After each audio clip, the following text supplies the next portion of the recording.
Hello friends, today we are going to discuss about basic working principle and characteristics of a power diode.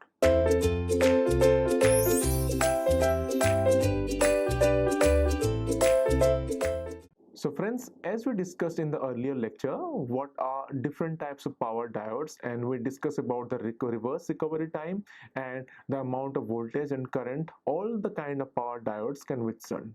So today we are going to discuss about the working principle and the basic characteristics. So let's start with the VI characteristics of a power diode. So friends, as we all know, the reverse recovery time of a power diode is very less compared to the general diode.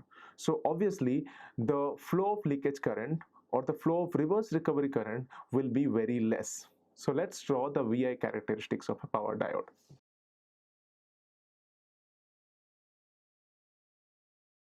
So friends, let's say I'm taking voltage in the x-axis and the current in the y-axis. Now, for the forward biased operation, which is to be drawn in the first quadrant, you can see that because of its less reverse recovery current or because of its less leakage current, the diode starts conducting immediately. So this is called conducting mode.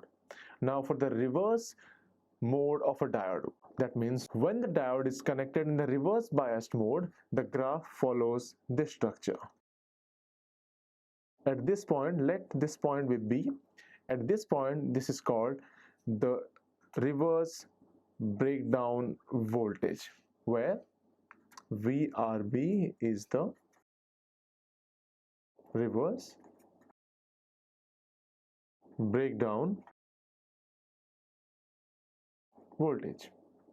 So now friends, this is the VI characteristics of a power diode. As you can see, when the power diode is reversed biased, when the voltage, let's say this is minus V or VR, reverse voltage, and this is called the reverse current IR. So when the reverse voltage increases and reaches to the reverse breakdown voltage, the diode suddenly starts conducting in the reverse direction. So this is called reverse current. Now, this is the basic VI characteristics of a power diode, which is very much similar to the diode, but here in case of power diode, the reverse recovery time or the leakage current is very less because there is no time or there is very limited less time for the diode for its reverse recovery current. Now friends, let's talk about the reverse recovery characteristics of a power diode. So here friends, if you can all see,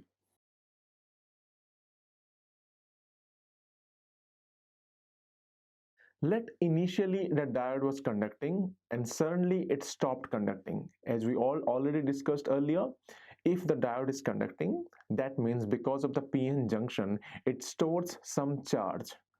When the diode suddenly stops conducting, there is a flow of reverse recovery current, which is called the charges which were already stored in the PN junction gets discharged. So let's see. IF is the forward current. Forward current is the current that is flowing through the diode when the diode is forward biased.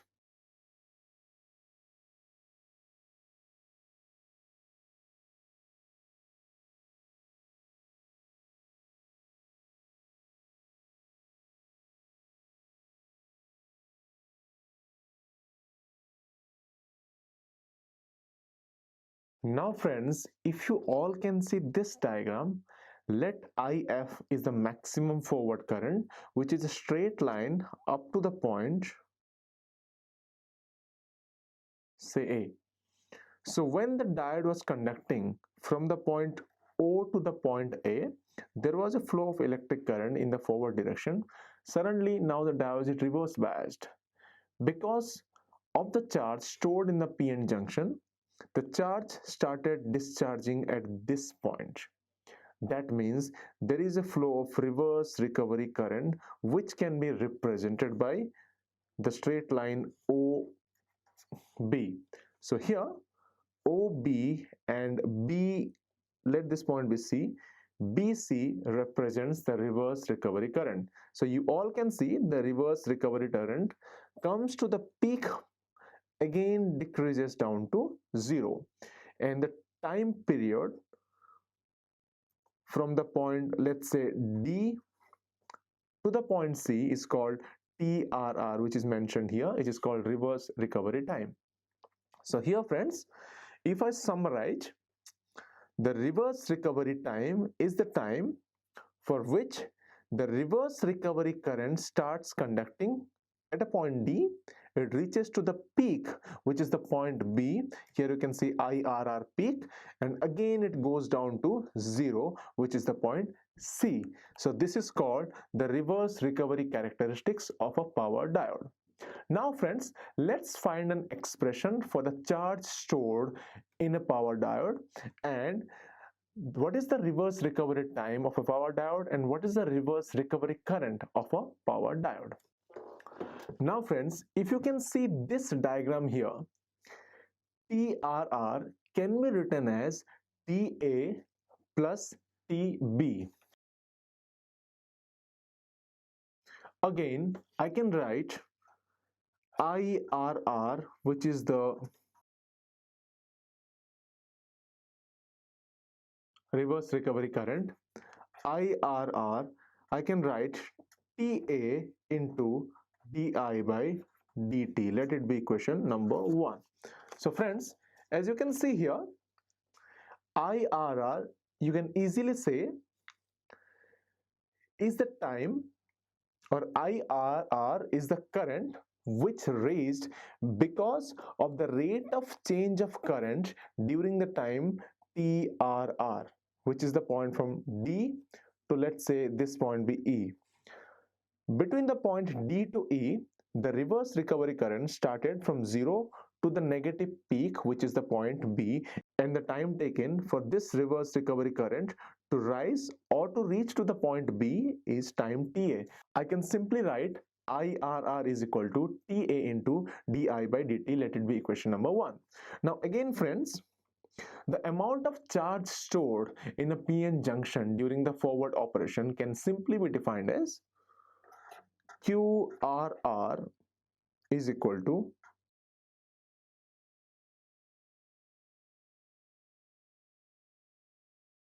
so now friends, QRR is the reverse recovery charge stored in the PN junction, can be mathematically defined as half into IRR into TRR. Let it be equation number 2.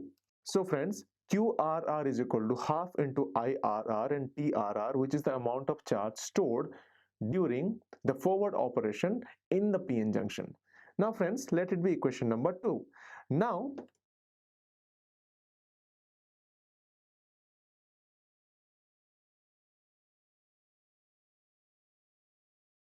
so friends, if I consider TA is approximately equal to TRR, the equation 1 can be written as IRR is equal to TRR into di by dt. Let it be equation number 3. Now, if I put equation number 3, if I put equation number 3 in equation number 2, the equation becomes,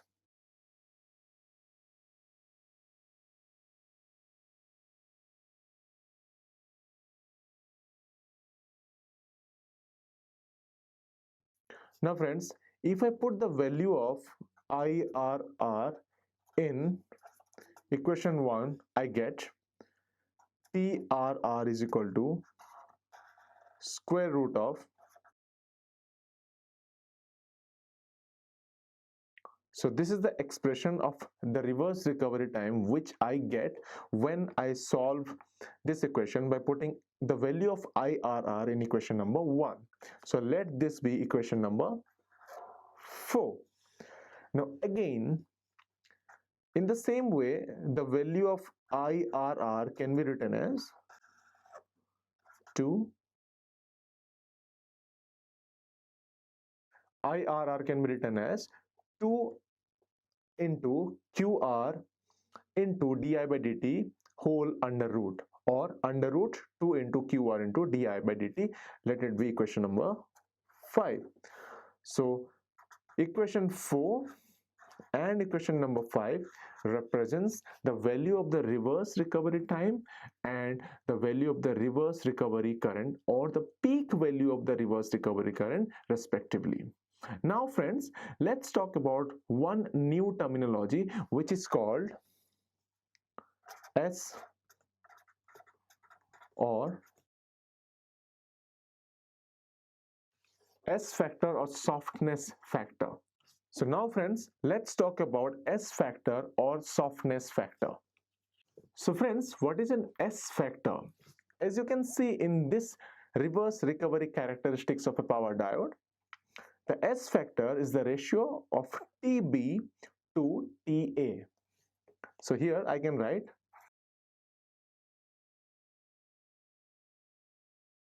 okay. Now friends, if S factor is equal to unity, when S becomes 1, that means TB becomes equal to TA. And this is called soft recovery diode.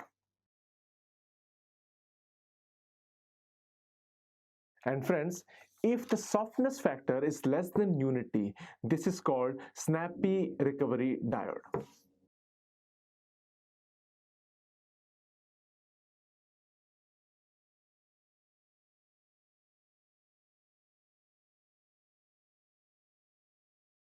Now friends, if the softness factor is less than unity, then TB becomes less than TA, and this is called snappy recovery diode.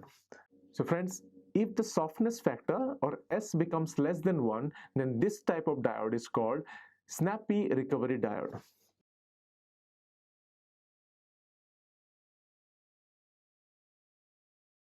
Snappy recovery diode. So friends, thank you so much for watching this video. Please subscribe to Ekeeda and stay tuned with Ekeeda. Thank you so much.